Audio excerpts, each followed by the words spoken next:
Nú komið að rauða þræðinum með Ásmundi Magnússyni lækni. Með bókina Blóðsáttmálinn eftir Sten Nilsson kennara til hliðsjónar gerir Ásmundur leit að rauða þræði Biblíunnar. Hann tekur okkur inn í fortíð Ísraelsmanna og rannsakar hefði þeirra og fórnarathafnir. Hér er umsjónarmaður þáttarins, Ásmundur Magnússon.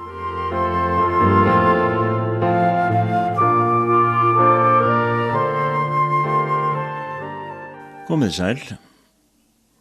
Næsti kafli heitir Nýji sáttmálinn í blóði Jesú. Þetta er blóð mitt, blóð sáttmálans, úthellt fyrir marga til fyrirgerningar synda. Mattheus 26:28. Það er einkum tvennt sem gerir þessi orð lærdómsrík. Orðið sáttmáli hefur hér aðra merkingu en orðið sáttmáli í Gamla testamentinu. Þar merkir orðið gagnkvæmt samkomulag, það sama fyrir báða. Báðir aðilar gera allt hvor fyrir annan, þeir hafa sameiginlega ábyrgð hvor fyrir öðrum. Orðið sáttmáli í Nýja testamentinu er diatheke á grísku og það orð merkir ekki að gefa og þiggja gagnkvæmt. Heldur merkir orðið einhliða sáttmála, að gefa einhliða. Sáttmála þar sem einungis annar aðilinn hefur eitthvað að koma með, bara annar hefur eitthvað að gefa. Þetta er nýji sáttmálinn. Jesús Kristur gerði einhliða sáttmála við mennina. Þeir höfðu ekkert að gefa nema botnlausar skuldir. Jesús hafði allt að gefa og einungis hann gat greitt þessa gífurlegu skuld okkar. Hversu mikið kostaði það hann að gera svona blóðsáttmála við okkur? Það kostaði hann lífið og síðan nauðir dauðans í helju, Póstulssagan 2:24. Ef þetta sannar ekki að Guð er takmarkalaus kærleikur, þá getur ekkert annað sannfært okkur vilja Guðs fyrir mannkynið. Heyrið, hann sem þyrmdi ekki sínum eigin sinni heldur framseldi hann fyrir oss alla, hví skyldi hann ekki líka gefa oss allt með honum, segir Páll í Rómverjabréfinu 8:32. Afmá, ekki hylja. Í Nýja sáttmálanum er það Guð sem gerir allt. Fyrst er fyrirgefning syndana. Orðið yfir fyrirgefningu í Nýja testamentinu hefur aðra merkingu en samsvarandi orð í Gamla testamentinu. Orðið sem er notað þar þýðir Guð huldi syndina. Þegar æðstipresturinn fór inn í hið allra helgasta og stökkti blóði lambsins á náðarstólinn, huldi blóðið syndir fólksins 1 ár fram í tíman. Syndin hélt áfram að vera þarna en Guð sá hann ekki lengur. Hann sá blóð lífs sem hafði verið fórnað fyrir syndarann. Maðurinn var dauðasekur vegna syndarinnar, en lífsstaðgengils gekk á milli og dómnum var frestað. Nú var stundin komin.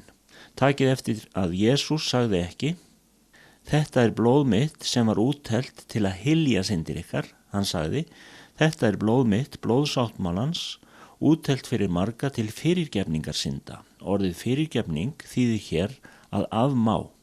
Þess vegna sagði Jesús: Ég fer til að afmá syndir yðar í eitt skipti fyrir öll. Vandamálið með syndina verður úr sögunni, ég fjarlægi syndir ykkar. Það lítur að hafa verið sterk upplifun fyrir gyðingana að heyra þetta.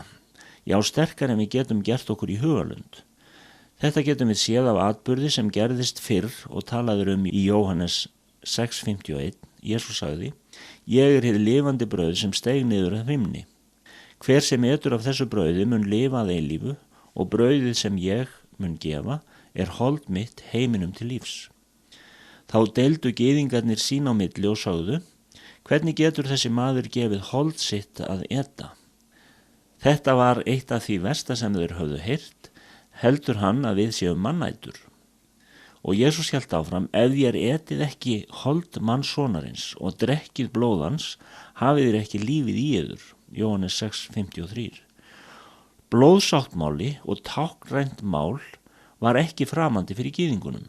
Þeir hefðu því átt að skilja að það sem Jesús átti við var að þeir yrðu að samþykkja blóðsáttmála með honum, annars gætu þeir ekki lifað hinu andlega lífi sem hann stóð fyrir alla eilífð. Samskonar líf og Guð lifir. Þegar við samþykkjum nýja sáttmálan í blóði Jesú, þá þýðir það að við öðlumst hlutdeild í því lífi sem Jesús lifði. Í honum var líf og lífið var ljós mannanna, ljósið skín í myrkrinu og myrkrið tók ekki á móti því. Þegar Jesús var gestgjafi við páskamáltíðin og gaf lærisveinunum brauðið og vínið, var það boðun dauða hans og blóði hans yrði úttelt og að líkami hans yrði brotið niður. Og ef þeir játuðust því sem hann gerði fyrir þá og játuðu hann sem frelsara sinn, skildu þeir einnig verða hlutakendur í krafti upprisu hans til eilífs lífs í samfélagi við hann. Eina leiðin inn í Guðs ríki er að fæðast að nýju frá andlegum dauða eins og Jesús. Það var þetta sem Jesús talaði við Níkódemus þegar hann sagði: enginn getur séð Guðs ríki nema hann fæðist að nýju. Sá sem etur hold mitt og drekkur blóð mitt er í mér og ég í honum. Sjá Jóhannes 6:56. Þannig sameinumst við drottni í blóðsáttmála sem varir að eilífu. Eins og hinn lifandi faðir sendi mig og ég lifi fyrir föðurinn, svo mun sá lifa fyrir mig sem mig etur.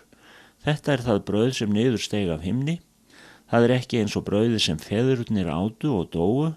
Sá sem etur þetta brauð mun lifa að eilífu, segir Jesús í Jóhannes 6:57-58. En allir menn eiga eilíft líf, já, allir munu lifa alla eilífð, annarkvort á himnum eða í helvíti, því maðurinn er eilífur. Þegar Jesús talar eilíft líf, þá talar hann samskonar líf og Guð lifir. Ef þú færð ekki hlutdeild í lífi Guðs með því að fæðast að nýju og losna við veldi hins andlega dauða og flyst inn í ríki hins elskaða sonar, verður eilíðin ekki björt hjá þér. Þá bíða afleiðingar syndarinnar sem er eilífur viðskilnaður við Guð, hvað sem spíritistarnir og dulsálfræðingarnir segja. Jesús er eini blóðbróðurinn sem getur greitt skuld þína. Engin maður hefur getað sagt við annan: ég hef aldrei syndgað og þess vegna vil ég deyja í þinn stað svo þú verður réttlættur fyrir mig. Einungis þessi Adam, þessi mannssonur var slíkur að hann gat lyft mannkyninu öllu úr þeirri bölvun sem hafði þjakað það vegna hins fyrsta Adams. Guð þurfti syndlausan fulltrúa fyrir mannkynið. Jesús Kristur er fulltrúi alls mannkynsins. Hann getur gert sáttmála við Guð fyrir hönd allra manna og ábyrst hann. Það er afar erfitt, já ómögulegt fyrir okkur mennin að skilja og sjá munin á milli þess guðdómlega og þess mannlega í Jesú. Hlusti nú.